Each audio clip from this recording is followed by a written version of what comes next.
আজকে আমি chicken pasta লুডুস রান্না করব। এই জন্য আমি নিয়ে নিলাম পাস্তা, তারপর নিয়ে নিলাম কোলা ব্র্যান্ডের একটা লুডুস, আর এগুলো এখন আমি সিদ্ধ করব। সিদ্ধ করার জন্য আমি দুইটা হাঁড়িতে গরম পানি বসিয়ে দিলাম। একটা আমি লুডুস সিদ্ধ করব আর একটা আমি পাস্তা সিদ্ধ করব। এই জন্য এখন আমি গরম পানির ভিতরে লবণ আর পরিমাণ মতো তেল দিয়ে দিলাম। লবণ আর তেলটা দিলে লুডুস এবং পাস্তা দুটোটাই ঝরঝরা থাকবে, এই জন্য। আর প্রথমে পাস্তাটা সেদ্ধ করে নেব। পাস্তাটা দেওয়ার আগে পানিতে বলক তুলে নেবেন, তাহলে পাস্তাটা ভালোভাবে সিদ্ধ হবে। তারপর আমি লুডুস সিদ্ধ করব। একইভাবে লবণ আর তেলটা আমি দিয়ে দিলাম। দিয়ে দেওয়ার পর পানি যখন বলক চলে আসছে তখন আমি লুডুসগুলো দিয়ে দেব। আর লুডুসগুলো আমি লম্বা লম্বা রাখবো, এই জন্য আমি লুডুসগুলো আর লম্বা করে দিয়ে দিয়েছি। এগুলো আর ভাঙবো না, এগুলো আস্তে আস্তে জাল হলে এমনিতেই নিচের দিকে নেমে যাবে।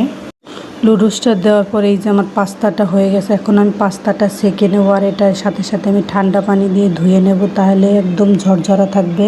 তারপর আমি লুডুসটাকেও সেঁকে ঠান্ডা পানি দিয়ে ধুয়ে নিয়েছি। এখন আমি রান্নার প্রস্তুতির জন্য চলে যাচ্ছি। আর এখানে আমি কিছু মাংস কেটে রেখেছি, এগুলোকে এখন হলুদ মরিচ লবণ মাখিয়ে ভেজে নেব।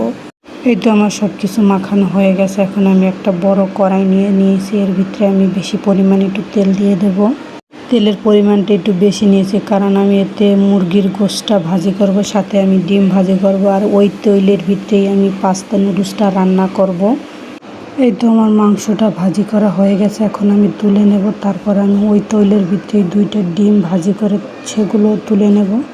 ডিমগুলো দিয়ে এখন আমি ভাজি করে তুলে নেব, এই জন্য ডিমগুলো দিয়ে দিয়েছি। আর এই ডিমগুলো ভাজা হয়ে গেছে, এখন আমি ডিমগুলো উঠিয়ে নেব।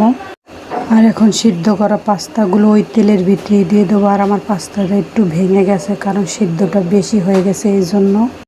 পাস্তাটা দেওয়ার পর আমি লুডুসটাও দিয়ে নিয়েছি। এখন আমি ভালোভাবে নাড়াচাড়া করে তারপর টমেটো কেচাপ দিয়ে দেব, তারপর দিয়ে দেব সয়া সস। এগুলো দিয়ে ভালোভাবে মিশিয়ে আমি ভালোভাবে নাড়াচাড়া করে নেব। তারপর আমি দিয়ে দেব ভেজে রাখা মাংসের টুকরার সাথে দিয়ে দিলাম ডিমটা। এগুলো দিয়ে এখন সুন্দর করে নাড়াচাড়া করে তারপর দিয়ে দিলাম আমি গোটা মরিচটা একটু আমি পরেই দিয়েছি, কারণ বাচ্চারা খাবে, বেশি ঝাল হলে খাওয়া যাবে না, এই জন্য আমি একটু ঘ্রাণ আসার জন্য মরিচটা গোটা করে দিয়ে দিয়েছি। এই তো আমার চিকেন পাস্তা নুডলস রান্না করা হয়ে গেছে। এখন আমি ফ্রিজে ঢেলে নেব, বাচ্চাদের এবং আমি সবাই মিলে খাবো, এই জন্য উঠিয়ে নিলাম। খেতে কিন্তু অনেক মজা হয়েছে, দেখতে অনেক লোভনীয় হয়েছে। সবাই একবার বাসায় ট্রাই করে দেখবেন এভাবে।